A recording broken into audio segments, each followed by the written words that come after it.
Charlie Kirk was a propagandist. I know a lot of people didn't know who he was. My husband didn't know who he was.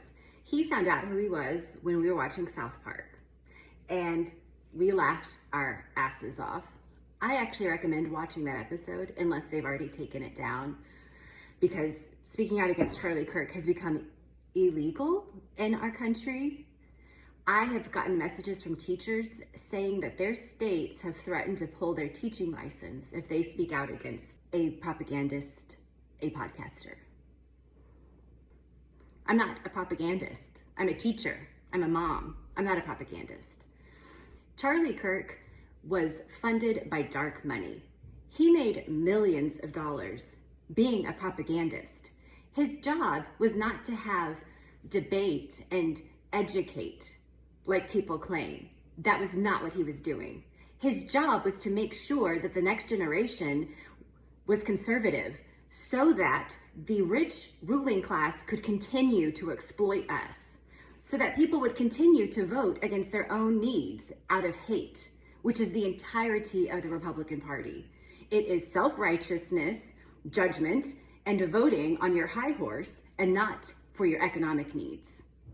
It's thinking God will take care of you so you don't need to have a government with a social safety net. People who want to have legitimate discourse about topics don't drop out of college. No, they go to college so that they can do that. People who actually want to teach. They don't form million-dollar media empires.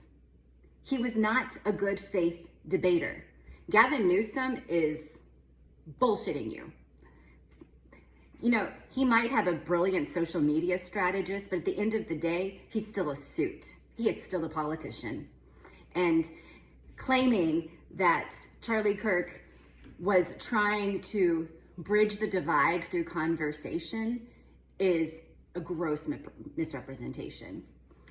I don't have time to pull all this together, but I will tell you, go search it. Search right-wing dark money, turning points. You can find charts of massive webs funded largely by the Koch brothers, K-O-C-H. He was part of a right-wing machine designed to continue to keep us fighting each other instead of them. That is all he was.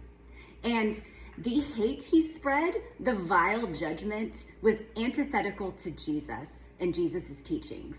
I'm not saying he wasn't a Christian. There's plenty of shitty Christians out there.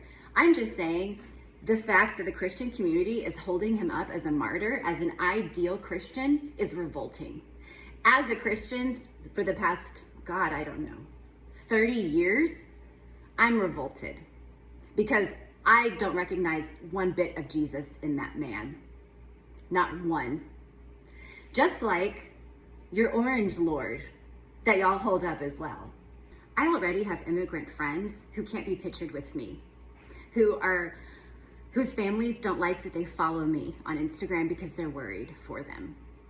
And now I have teachers saying, please don't tag me in anything because of Charlie Kirk. I could lose my job. This is America, right? This is what y'all wanted. This is making America great again. This is making America Germany in the 1930s. A lot of you don't think about the fact that Hitler came to power in 1933 and he killed himself in 1945. It took him 12 years to get to the horrors of the Holocaust. We're 8 months in. And that's what you have to realize. You don't look at the end, you look at the beginning.